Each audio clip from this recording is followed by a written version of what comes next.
इस्लाम का एक ऐसा अनकहा सच जिसे जानकर आप हैरान रह जाएंगे।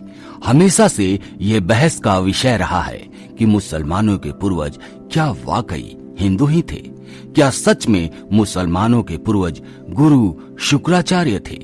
तो दोस्तों, दुनिया भर के मुसलमान चाहे इस तथ्य को माने या ना माने, उनके रहन सहन के तरीके, उनकी मक्का मदीना की पूजा पद्धति, उनके पवित्र चिन्ह आदि उन्हें किसी न किसी तरह से हिंदू धर्म से जोड़ते हैं। हिंदू धर्म ग्रंथों के अनुसार असुरों के गुरु तथा महर्षि भृगु व असुर राज हिरण्यकश्यप की पुत्री दिव्या के संतान शुक्राचार्य ही मुस्लिम संप्रदाय के वास्तविक जनक थे। शुक्राचार्य ने राक्षसों का वंश बचाने के लिए भगवान शिव की आराधना की, जिससे प्रसन्न होकर शिव जी ने अपना स्वरूप शिवलिंग शुक्राचार्य को प्रदान कर वैष्णवों से दूर रहने को कहा। शिव जी का स्पष्ट आदेश था कि जिस दिन कोई भी वैष्णव इस शिवलिंग पर गंगा जल चढ़ा देगा, उस दिन राक्षस वंश का नाश हो जाएगा। शुक्राचार्य ने महादेव के स्वयं दिए शिवलिंग को भारतवर्ष तथा हिंदुओं से दूर रेगिस्तान में स्थापित किया, जिसे आज अरब देश में मक्का मदीना के नाम से जाना जाता है। यहाँ तक कि अरब देश का नाम शुक्राचार्य के पौत्र अर्व के नाम पर ही पड़ा है। शुक्राचार्य मूल रूप से काव्य ऋषि थे। उनके सम्मान में मक्का मदीना के शिव मंदिर को काव्या नाम दिया गया, जिसे लोग काबा कहते हैं। कालांतर में काव्या नाम विकृत होकर काबा बन गया, जिसे मुसलमानों का सबसे पवित्र स्थल माना जाता है। अरबी भाषा में शुक्र का मतलब महान होता है और शुक्रम अर्थात शुक्रिया अथवा धन्यवाद शब्दों का जन्म भी शुक्राचार्य के नाम पर ही हुआ है। मुसलमानों का पवित्र जुम्मा शुक्रवार को मनाने की वजह भी गुरु शुक्राचार्य ही है। दोस्तों, अगर बात रामायण की जाए तो रामायण के अनुसार शूर्पणखा का वध नहीं हुआ और वह गुरु शुक्राचार्य के आश्रम में रहने लगी थी।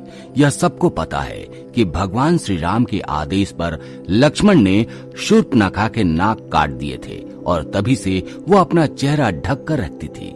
शूर्पणखा के चेहरा ढकने की परंपरा को अरब देश की औरतें आज भी निभाती हैं। अरब देशों के रेगिस्तान में तेज धूप होने की वजह से वहाँ के लोगों ने सिर ढकने के लिए टोपी पहनना शुरू कर दिया था, जो आगे चलकर उनकी पूजा पद्धति में शामिल हो गया। रेगिस्तान में उपजाऊ जमीन, अनाज आदि के अभाव में लोगों ने जानवरों को मारकर खाना शुरू कर दिया और इस हत्या को कुर्बानी का नाम दिया गया। इंसानों के मरने के बाद उन्हें जमीन में दफनाने की परंपरा शुरू हुई, जिसका मुख्य कारण रेगिस्तान में जलाने योग्य लकड़ी का ना होना था। काबा में 360 मूर्तियां हैं, जिनमें शनि और चंद्रमा की मूर्तियां भी शामिल है। मुस्लिम इतिहासकारों के अनुसार इनमें से एक मूर्ति को अल्लाह का नाम दिया गया। शनि, चंद्रमा के अलावा सूर्य और अन्य ग्रहों की मूर्तियों का होना इस बात का प्रतीक है कि काबा में 9 ग्रहों की पूजा की जाती थी। हिंदू धर्म आज भी 9 ग्रहों की पूजा करता है और यह माना जाता है कि मुसलमानों को 9 ग्रह पूजा सिखाना गुरु शुक्राचार्य का ही काम है। अर्धचंद्र को हिंदू धर्म में पवित्र माना जाता है, क्योंकि यह भगवान शिव के ललाट की शोभा को बढ़ाता है।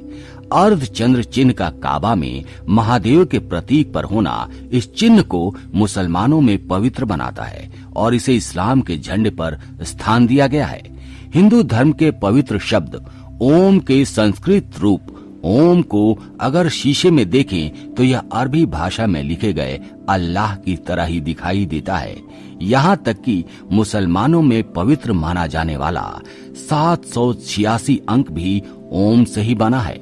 ध्यान देने वाली बात यह है कि कोई भी मुसलमान इस बात को स्वीकार नहीं करता कि 786 अंक वास्तव में हिंदुओं का वैदिक प्रतीक ओम है। कोई भी मुस्लिम बुद्धिजीवी ये नहीं बता पाता कि अगर 786 अंक ओम नहीं तो आखिर क्या है। मुसलमान मक्का जाकर काबा के शिवलिंग की 7 बार परिक्रमा करते हैं, जो बहुत पहले से चला आ रहा है।